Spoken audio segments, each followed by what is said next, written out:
Ako po si Marinel Antonio, nabautismuhan po ako noong May 21, 2021. Ako po ay isang Katoliko.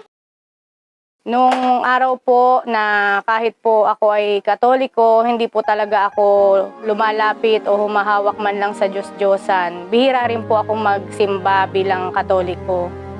Lagi po na mainitin ang ulo ko. Konting pagkakamali ng mga anak ko, lagi na po ako naggalit.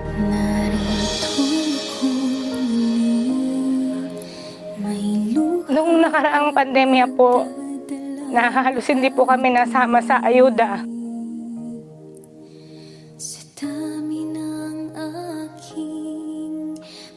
Talaga pong sobrang depressed po ako.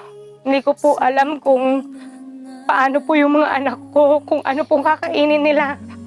Kasi po, hindi po kami nasama sa ayuda ng gobyerno. Kung saan po ako lumalapit para po humingi ng tulong, pero wala po sa aming tumulong. Hanggang sa naisip ko po na ano kaya, para matapos na yung paghihirap namin, mabuti pa siguro patayin ko na lang yung mga anak ko. Kasi naririndi po ako kapag po umiiyak sila, kapag may dinadaing sila. Sabi ko, ano kaya, tapusin ko na lang kaya ang buhay namin. O nahihirapan na ako, gusto ko na mawala para matahimik na ako. Ganun po yung naisip ko noong mga panahon na yon.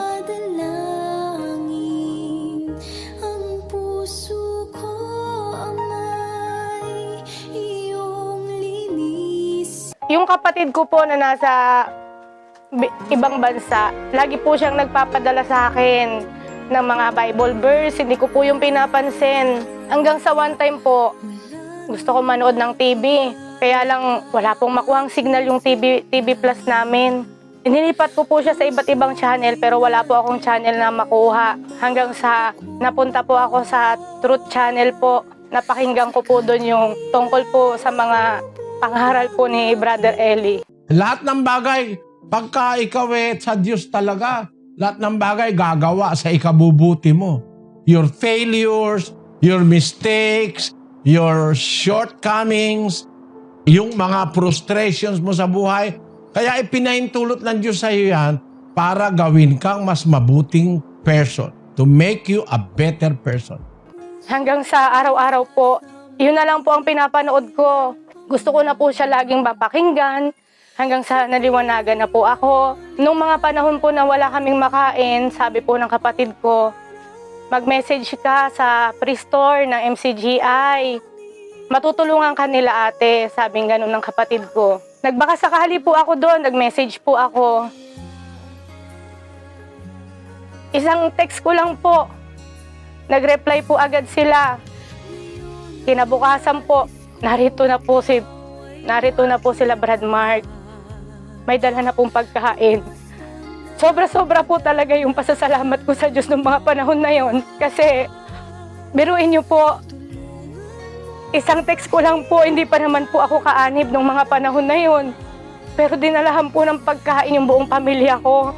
Nahiya pa nga po ako kasi sa dami ng anak ko, halos lahat po, tig-iisa pa po kaming pagkain. Talaga pong, doon ko po napatunayan na napakaganda po talaga ng relihiyon kung saan na aanib yung kapatid ko. Tapos hanggang sa nakapakinig na nga po ako ng doktrina. Lagi na po kaming pinupuntahan dito ng mga kapatid para po makapakinig ng doktrina. Nung natapos ko po yung doktrina, talaga pong sinabi ko sa sarili ko, gusto kong umanib sa kapatirang ito na napakaganda. Hanggang sa nabautismuhan nga po ako noong May 21. Mula po nung nabautismuhan ako, yung mga biyaya na nakamit namin, hindi na po kami masyadong nasasalat sa buhay ngayon. Hindi ko po, talaga po yung pagpapala po ng Panginoon, talaga pong nasa amin. Nabawasan na rin po yung pagiging mainitin ng ulo ko.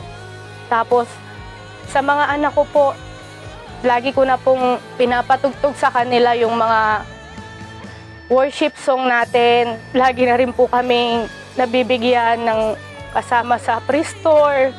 Dito lang po sa kapatirang ito, naranasan po namin na hindi po kami talaga pinapabayaan. Sa totoo po, yung aming CR, ilang taon po kaming walang CR, pero handog rin po ng kapatiran na pagkaganda-ganda yung aming pong CR. Hindi na po kami nakiki-CR sa ibang bahay ngayon. May sarili na po kaming CR. Ang aming pong pangkabuhayan, galing din po sa MCGI po. Maraming salamat po talaga sa Diyos. May mga pagsubok po na dumarating sa buhay namin, pero sa awa tulong po ng Diyos, nalalampasan po namin ito. Sa ngayon po ay kaanib na rin po ang aking kasama sa buhay. Nagpabautismo rin po siya noong nakaraang September lang po. Milyong salamat po sa Diyos sa pagkaganda-gandang kapatiran po aming kinabibilangan. Salamat po sa Diyos. Sa ngayon po ay pinagsisimikapan po namin na hindi po kami magpabaya sa pagkakatipon. Patuloy po kaming dumadalo sa pagtitipon. Kung sakali man po na may mga pagkakataon na hindi po kami makadalo ng pagtitipon namin, nagbo-viewing rin po naman kami sa USB. Kuya Daniel, milyong salamat po sa mga aral po na ibinibigay niyo po sa aming mga kapatid. Salamat po. Maraming salamat po sa Diyos, Kuya Daniel, dahil nakilala ko po kayo.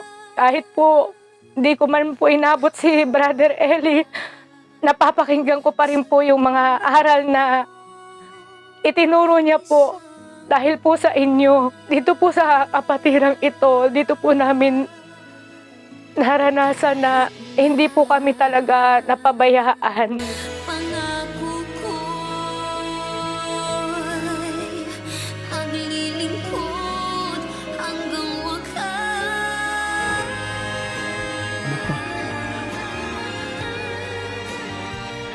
Ako po si Marinel Antonio at ito po ang istorya ng aking pananampalataya. Milyong salamat po sa Diyos.